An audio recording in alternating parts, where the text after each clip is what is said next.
Bangsa kita ini terkenal bangsa yang bermoral tinggi.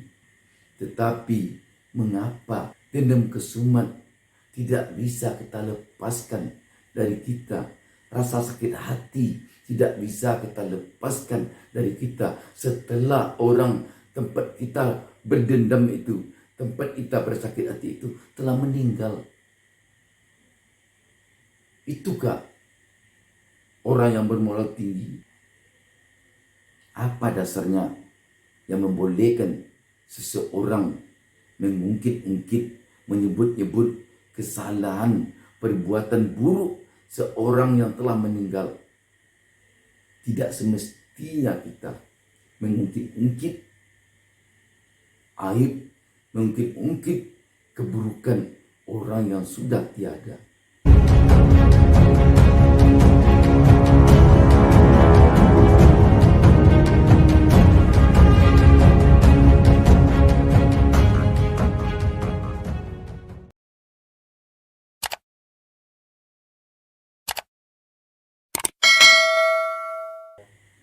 Assalamualaikum warahmatullahi wabarakatuh.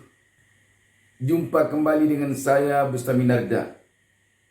Tak lupa-lupanya saya mendoakan kepada Allah Subhanahu wa taala, Tuhan Yang Maha Esa. Semoga seluruh penonton channel YouTube Bustami Narda selalu mendapat perlindungan dari Allah Subhanahu wa taala dan selalu hendaknya kita diberinya petunjuk ke jalan yang benar. Sahabat BN, seperti telah sama kita ketahui, artis Vanessa Angel bersama suaminya Bibi Ardiansah baru saja meninggal dunia dalam kecelakaan tunggal di jalan tol Jombang ketika dalam perjalanan dari Jakarta ke Surabaya. Sungguh meninggalkan kesedihan yang mendalam bagi keluarganya dan juga bagi kita. Karena sesama umat manusia, kita mungkin dapat merasakan betapa menyedihkannya anak semata wayangnya tinggal kini sendirian dikala sang balita yang belum berumur 2 tahun itu terpaksa ditinggalkan kedua orang tuanya yang meninggal sangat mendadak dalam kecelakaan tersebut. Ada satu hal mungkin yang perlu kita tarik semacam pelajaran di sini.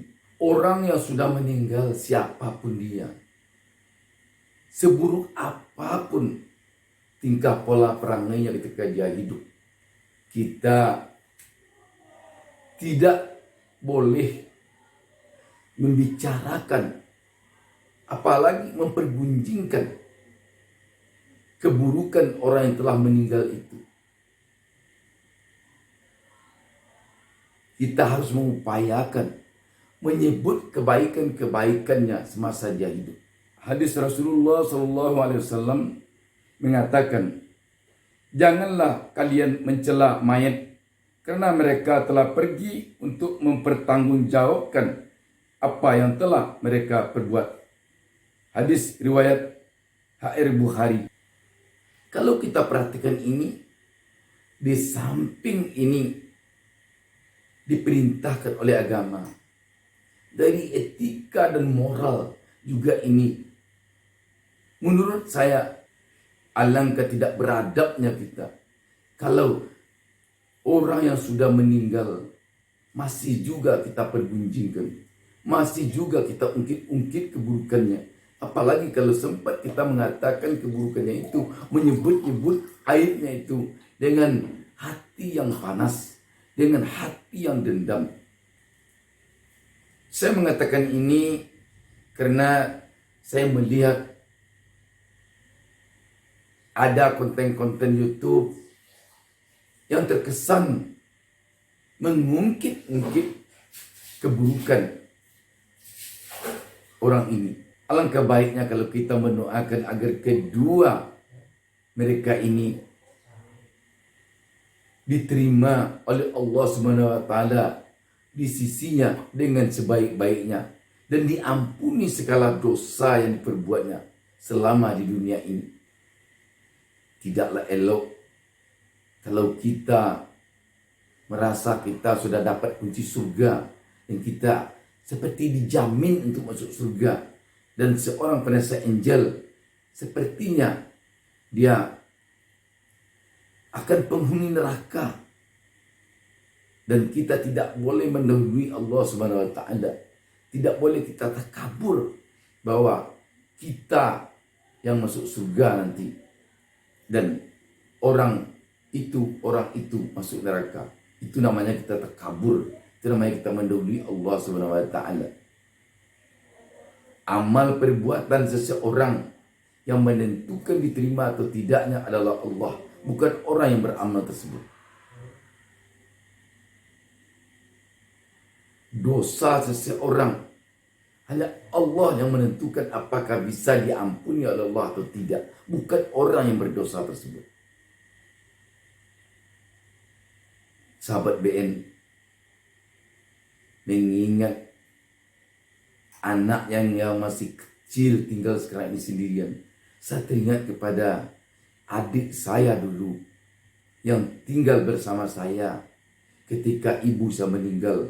Semenjak ibu saya meninggal sampai beberapa lama ibu saya meninggal, setiap saya melihat kepada adik saya itu, goncang rasanya dunia ini saya rasakan.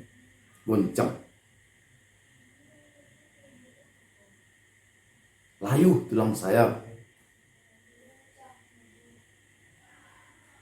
ketika saya melihat adik saya menangis karena dia jarang sekali berpisah dengan ibu saya ketika ibu saya masih hidup. Ketika ada guru, adik saya takut. Dia biasanya lari ke tempat ibu. Ketika hari hujan, adik saya itu biasanya takut. Dia lari kepada ibu. Sekarang ibu kami sudah meninggal, yang kami panggil Amak. Terbayang oleh saya, kemana adik saya ini akan lari nanti kalau datang petir, kalau datang hujan. Adik saya takut sama petir, takut sama hujan. Itulah membuat tubuh saya terasa menggigil. Lunak rasanya bumi ini saya ini. Itu baru adik saya yang sudah berumur sekitar 10 tahun. Ini bayangkan balita yang ditinggalkan penasihat angel dan suaminya. Bayangkan.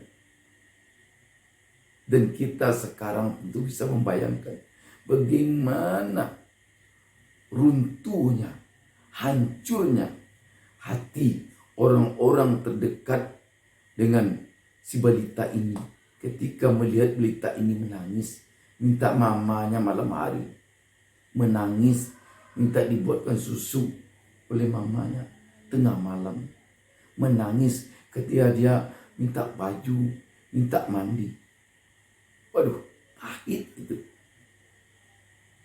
Pahit, pedih. Dan jangan kepedihan itu kita himpit lagi dengan berbagai macam omongan, berbagai macam perlakuan kita yang sifatnya menyakitkan bagi ahli baitnya yang tinggal, yang sekarang menatap si balita kecil ini dengan hati hancur. Cobalah kita punya perasaan. Jangan dibilang pula, oh dia meninggal karena kerma itu. Saya salut, sekali lagi saya salut kepada Habib Rizik yang dari dalam penjara mendoakan penasihat angel ini, yang dari dalam penjara mengatakan telah memaafkan penasihat angel dan mendoakan agar penasihat masuk surga. Inilah hati yang bersih. Bukan orang yang menyebut-nyebut kesalahan orang yang sudah meninggal. bukan orang yang mungkin kesalahan orang yang meninggal, perangai orang yang meninggal yang bersih hatinya, kotor hatinya itu. Bayangkan oleh Anda kalau ini menimpa anak Anda, menimpa mantu Anda, menimpa cucu Anda yang sedang balita. Coba bayangkan. Coba bayangkan. Apakah Anda tidak sedih? Apakah hati Anda tidak hancur?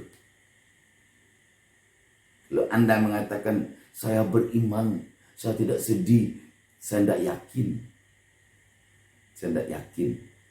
Sebagai manusia punya perasaan. Perasaan itulah yang membuat seseorang sedih. Apa dasarnya yang membolehkan seseorang mengungkit-ungkit, menyebut-nyebut kesalahan, perbuatan buruk seorang yang telah meninggal? Apa dasarnya? Berpahala kita kalau membuat hati ahli baitnya, sanak saudaranya, orang tuanya yang sekarang sedang berada dalam kesedihan, kita sebut lagi keburukan-keburukan anaknya, keburukan-keburukan menantunya, keburukan-keburukan saudaranya. Bangsa kita ini terkenal bangsa yang bermoral tinggi. Bangsa kita ini terkenal bangsa yang berbudi tinggi. Tetapi mengapa dendam kesumat tidak bisa kita lepaskan dari kita? Rasa sakit hati tidak bisa kita lepaskan dari kita setelah orang tempat kita berdendam itu, tempat kita bersakit hati itu telah meninggal. Itukah orang yang bermoral tinggi? Itukah orang yang berbudi tinggi? Saya mohon maaf kalau ada yang tersinggung oleh perkataan saya ini. Tetapi tidak semestinya kita mengungkit-ungkit aib, mengungkit-ungkit keburukan orang yang sudah tiada. Orang yang sudah dipanggil oleh Allah Subhanahu wa taala. Soal meninggal, tidak bisa meninggal itu ini karena ini karena ini karena ini. Sebab malaikat maut tidak pernah bercerita kepada manusia ini yang masih hidup ini ketika akan mengambil nyawa seseorang. Ini saya ambil karena saya marah ini. Ini saya ambil karena saya sayang ini. Tidak ada. Namun kalau kita jadikan iktibar, kita jadikan untuk penambah iman, itu benar.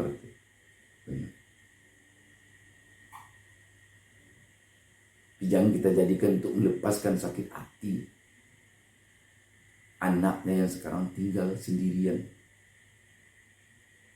Tidak kita merasa iba, tidak kita merasa kasihan dengan anak yang tinggal sendirian. Saya memang terkejut lihat ada yang mengatakan ini karena ini sewaktu dia hidup begini.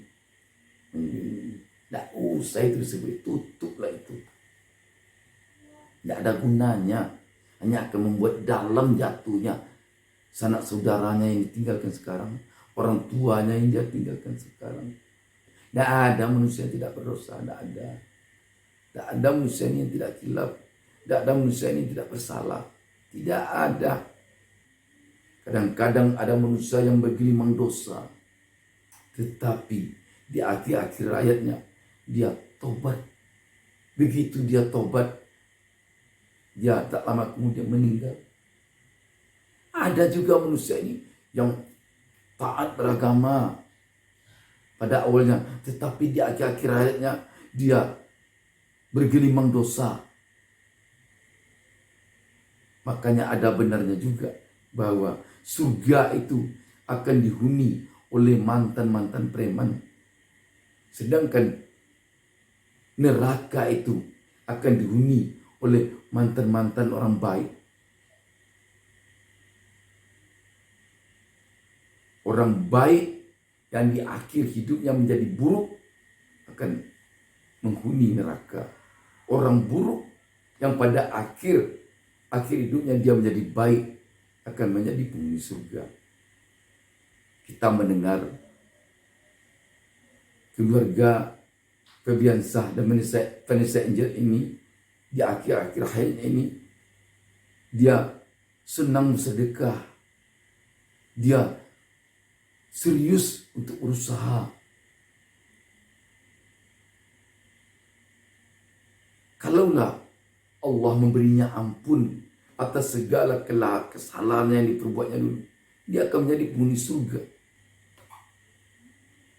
Ketulusan hatinya, keikhlasan hatinya, hanya dia yang tahu dengan Allah. Kita tidak tahu. Bisa saja kita seperti ulama besar, taat beragama, tapi menurut Allah hati kita gelap, hati kita hitam, kita pendengki, kita busuk hati, menurut penilaian Allah. Maka yang berlaku adalah penilaian Allah, bukan penilaian kita. Yang tahu hati seseorang itu, ikhlas dan ikhlasnya, berdosa dan berdosanya, Allah. Manusia tidak akan tahu.